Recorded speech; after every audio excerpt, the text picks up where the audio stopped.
നമ്മൾ ഇക്കൊല്ലത്തെ second year class ഈ പ്രത്യേക സാഹചര്യത്തിൽ ഈ കൊറോണ കാലത്ത് ഈ തരത്തിലാണ് ആരംഭിക്കുന്നത്. ഇത്രയും നാൾ ഞാൻ വാല്യുവേഷൻ ക്യാമ്പിലായിരുന്നു. നിങ്ങളെല്ലാവരും ഫസ്റ്റ് ഇയർ എക്സാം നന്നായി ചെയ്തിട്ടുണ്ടെന്ന് വിചാരിക്കുന്നു. ആ സമയത്ത് ഞാൻ വിക്ടേഴ്സ് ചാനലിന്റെ വീഡിയോസും മറ്റ് ഒന്ന് രണ്ട് വീഡിയോസും നമ്മളുടെ ഗ്രൂപ്പിലേക്ക് ഞാൻ അയച്ചിരുന്നു. അതൊക്കെ നിങ്ങൾ കണ്ടിട്ടുണ്ടല്ലോ. ഇനി സെക്കൻഡ് ഇയർ കെമിസ്ട്രിയിലേക്ക് കടക്കുകയാണ്. ഫസ്റ്റ് ഇയറിനേക്കാൾ എളുപ്പവും ഇൻട്രസ്റ്റിംഗുമാണ് സെക്കൻഡ് ഇയറിലെ ചാപ്റ്റേഴ്സ്. ഞാൻ എപ്പോഴും പറയുന്ന പോലെ ഓരോ ദിവസം എടുക്കുന്ന ടോപ്പിക്സ് അന്നു തന്നെ പഠിച്ചു പോവുക. ഇനി നമ്മളുടെ സെക്കൻഡ് ഇയർ ചാപ്റ്ററിലേക്ക് കടക്കുകയാണ്. First chapter solid state.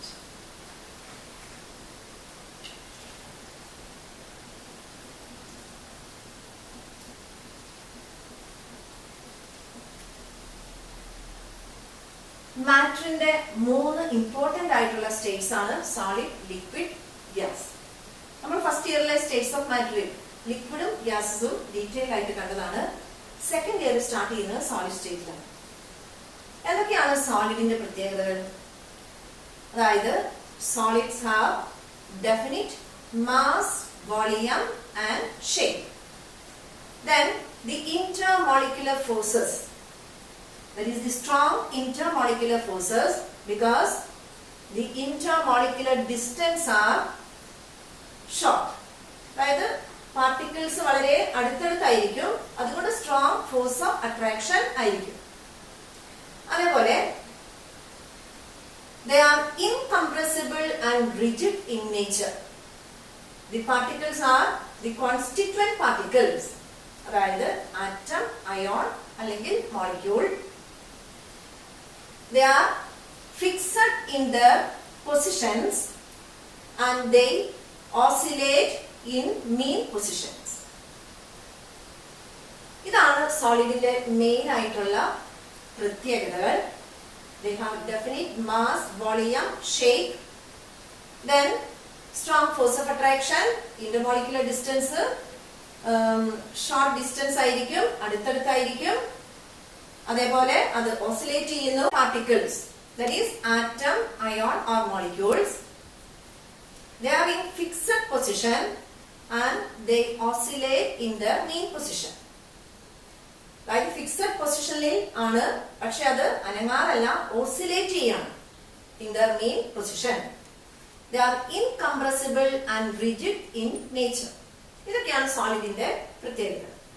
ഇനി നമ്മൾ സോളിഡിനെ മെയിൻ ആയിട്ടും രണ്ടായിട്ട് ഡിവൈഡ് ചെയ്യുന്നു. അതായത് classification of solids. The solids can be classified into crystalline solids and amorphous solids.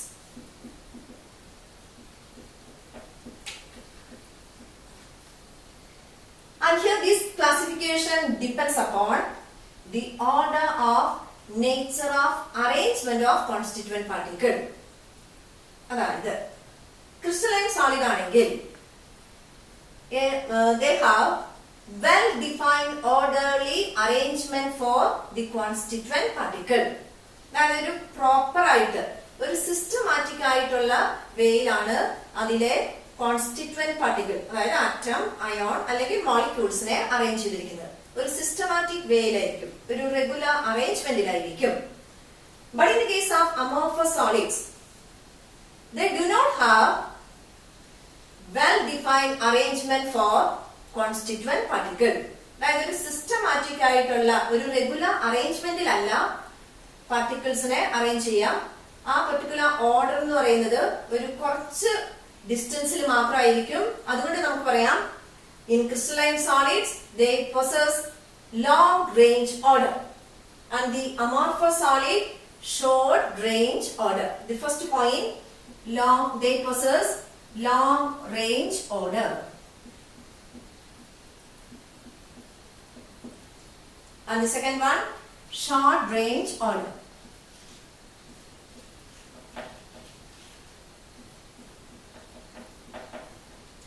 അതായത് the crystalline solids have regular orderly arrangement No such arrangement for amorphous solids. ഇനി ഇതിന് നമ്മൾ അതിന്റെ എക്സാമ്പിൾ എന്ന് പറയുന്നത് ക്രിസ്റ്റലൈൻ സോളിഡ്സിന് എക്സാമ്പിൾ ആണ് ക്വാർട്സ്, വെള്ളാരം കല്ല് പോലെ ക്വാർട്സ്, അതേപോലെ ഡയമണ്ട്, സോഡിയം ക്ലോറൈഡ്. അമോർഫസ് സോളിഡിന് എക്സാമ്പിൾ ആണ് പ്ലാസ്റ്റിക്, ഗ്ലാസ്, റബ്ബർ എക്സെട്ര. അപ്പോൾ ഇത് തമ്മിലുള്ള ഒരു വ്യത്യാസം മനസ്സിലായോ? ഇനി രണ്ടാമത്തെ പോയിന്റ് എന്ന് പറയുന്നത് the crystalline solids have sharp melting point. Sharp melting point. But the amorphous solids no sharp melting point.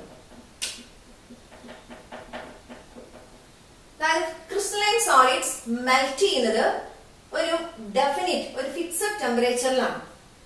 എന്നാൽ അമോർഫസ് സോളിഡ്സിന്റെ കേസിൽ അത് ഹീറ്റ് ചെയ്യുമ്പോൾ ഒരു പെർട്ടിക്കുലർ റേഞ്ചിൽ സോഫ്റ്റ് ആയി മാറുന്നു. അപ്പോൾ അതിനെ നമുക്ക് ഒരു ഡിസൈർഡ് ഷേപ്പിലേക്ക് അത് മോൾഡ് ചെയ്ത് മാറ്റാവുന്നതാണ്. അപ്പൊ അതിന്റെ മെൽറ്റിംഗ് പോയിന്റ് എന്ന് പറയുന്നത് ഒരു ഫിക്സഡ് മെൽറ്റിംഗ് പോയിന്റ് അല്ല. എന്നാൽ ക്രിസ്റ്റലൈൻ സോളിഡ്സിന്റെ കേസിൽ ഒരു ഷാർപ്പ് ആയിട്ടുള്ള ഒരു ഫിക്സഡ് വാല്യൂ ആയിരിക്കും അതിന്റെ melting point. Then the third point, the crystalline solids undergo regular cleavage on cutting. അതായത് ക്രിസ്റ്റലൈൻ സോളിഡ്സിനെ നമ്മളൊരു ഷാർപ്പ് എഡ്ജ് ടൂൾ കൊണ്ട് കട്ട് ചെയ്യുകയാണെങ്കിൽ അതിന്റെ ആ ബ്രേക്കേജിന്, അതായത് ആ ക്ലീവേജ് എന്ന് പറയുന്നത് ഒരു സോഫ്റ്റ് ആയിട്ടുള്ള ഒരു പ്ലെയിൻ ആയിട്ട് റെഗുലർ ക്ലീവേജ് ആയിരിക്കും. എന്നാൽ അമോർഫസ് സോളിഡ്സിന്റെ കേസിൽ it undergo irregular cleavage on breaking. അതായത് അത് നമ്മൾ മുറിക്കുകയാണെങ്കിൽ അതിന്റെ ആ ബ്രേക്കേജ് എന്ന് പറയുന്നത് ഇറഗുലർ വേയിലായിരിക്കും. അപ്പോൾ മൂന്നാമത്തെ പോയിന്റ് എന്ന് പറയുന്നത് it undergo regular cleavage.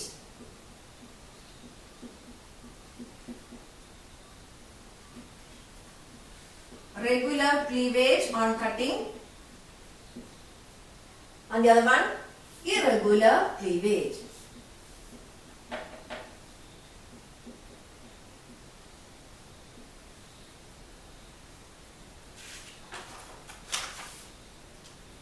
Then the next one, the crystalline solid, it is anisotropic in nature.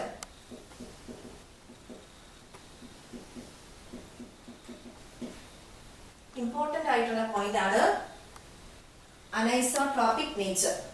അതായത് the physical properties like refractive index, electrical resistance, etc. they are different in different positions. അതായത് വ്യത്യസ്ത പൊസിഷനിൽ measure ചെയ്യുകയാണെങ്കിൽ the crystalline solids are anisotropic in nature. Important ആയിട്ടുള്ള property ആണ് anisotropic എന്ന് പറഞ്ഞാൽ the physical properties like electrical resistance, refractive index, they give different values and different direction. അതായത് വ്യത്യസ്ത ഡയറക്ഷനിൽ വ്യത്യസ്ത വാല്യൂസ് ആയിരിക്കും കിട്ടുന്നത്. the electrical resistance and refractive index, അതൊക്കെ physical properties. It gives different values. It shows different values at different direction. But in case of amorphous solid, it is isotropic in nature. Isotropic, that is, the physical properties are same in all direction. If the physical properties are different in different direction, here the physical properties are same in all direction. Then the next point, the crystalline solids are definite heat of fusion. Definite heat of fusion. The amorphous solids have no such definite heat of fusion. There is definite or fixed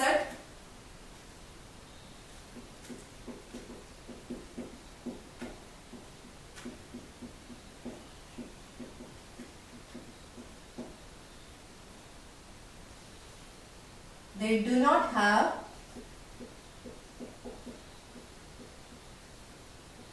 definite heat of fusion.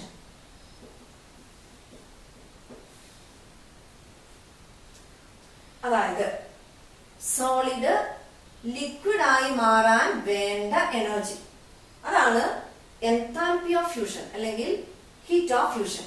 അതിന് വേണ്ട energy എന്ന് പറയുന്നത് fixed ആയിരിക്കും crystalline സോളിഡ്സിന്റെ കേസിൽ. എന്നാൽ amorphous solid ആണെങ്കിൽ ഈ enthalpy of fusion അല്ലെങ്കിൽ ഹീറ്റ് ഓഫ് ഫ്യൂഷൻ എന്ന് പറയുന്നത് ഫിക്സഡ് ആണ്. Then the next one, the crystalline solids are known as true solids. True solids. But the amorphous solids, it is known as pseudo solids.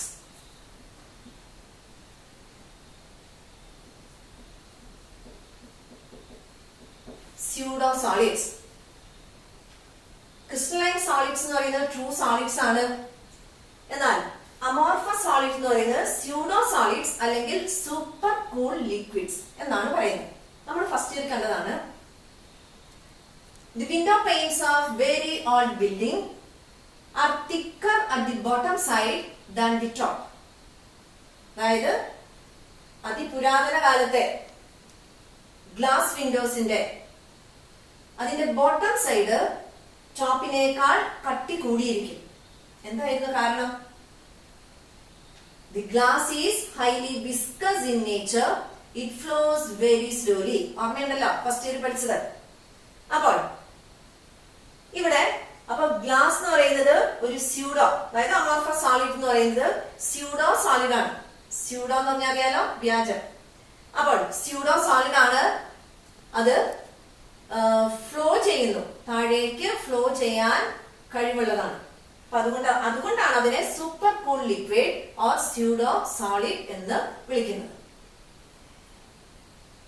ഇനി വേറൊരു പ്രത്യേകത എന്ന് പറയുന്നത് amorphous സോളിഡ്സിനെ heat ചെയ്യുമ്പോൾ ചില അമോർഫസ് സോളിഡ്സ് ഒരു പർട്ടിക്കുലർ ടെമ്പറേച്ചറിൽ ക്രിസ്റ്റലൈസേഷൻ നടക്കും. അതുകൊണ്ടാണ് it appear in milky in appearance. It become milky in appearance due to crystallization. അതും ക്രിസ്റ്റലൈൻ സോളിഡ്സിന്റെ ഒരു പ്രത്യേകതയാണ്. അപ്പോൾ ഈ പറഞ്ഞ പോയിന്റ്സ് ഇതൊക്കെയാണ് അമോർഫസ് സോളിഡ്സും ക്രിസ്റ്റലൈൻ സോളിഡ്സും തമ്മിലുള്ള വ്യത്യാസങ്ങൾ. എക്സാമ്പിൾ ഓർക്കുക. ക്രിസ്റ്റലൈൻ സോളിഡ്സിന് എക്സാമ്പിൾ ആണ് ക്വാർട്സ്, ഡയമണ്ട്, സോഡിയം ക്ലോറൈഡ്. എന്നാൽ അമോർഫസ് സോളിഡ് പ്ലാസ്റ്റിക്, റബ്ബർ അങ്ങനെയാണ്. അപ്പോൾ ഇനി വേറൊരു കാര്യം കൂടി എക്സാമിന് ചോദിച്ച ഒരു ക്വസ്റ്റ്യൻ ആണ്, differentiate between quartz and quartz glass. And here glass നമുക്കറിയാം it is amorphous in nature, but the quartz it is crystalline in nature. That means the quartz possess long range order, but the other one, the quartz glass, it possess short range order. ഇതാണ് ക്വാർട്സും quartz ഗ്ലാസും തമ്മിലുള്ള വ്യത്യാസം. അത് important ആണ്. അതേപോലെ the amorphous silicon, it is used as a photovoltaic material for the conversion of sunlight into electric current. അതായത് സൺലൈറ്റിനെ electric current ആയി convert ചെയ്യുന്നതിനുള്ള ഒരു മെറ്റീരിയൽ ആയിട്ടാണ് അമോർഫസ് സിലിക്കൺ യൂസ് ചെയ്യുന്നത്. അത് വൺ വേർഡ് ചോദിക്കാൻ സാധ്യതയുള്ളതാണ്. ഓർക്കുക, the crystalline and amorphous solid അത് തമ്മിലുള്ള വ്യത്യാസങ്ങൾ പഠിക്കണം. അതേപോലെ അതിൽ ഏറ്റവും ഇമ്പോർട്ടന്റ് ആയിട്ടുള്ളതാണ് അനൈസോട്രോപിക് ആൻഡ് ഐസോട്രോപിക് നേച്ചർ. അപ്പോൾ ഇന്നത്തെ നമ്മുടെ ക്ലാസ് ഇവിടെ അവസാനിപ്പിക്കുകയാണ്. അപ്പോൾ ഇന്നെടുത്ത ടോപ്പിക് പഠിക്കുക. ഇനി അടുത്ത ക്ലാസ്സിൽ കാണാം.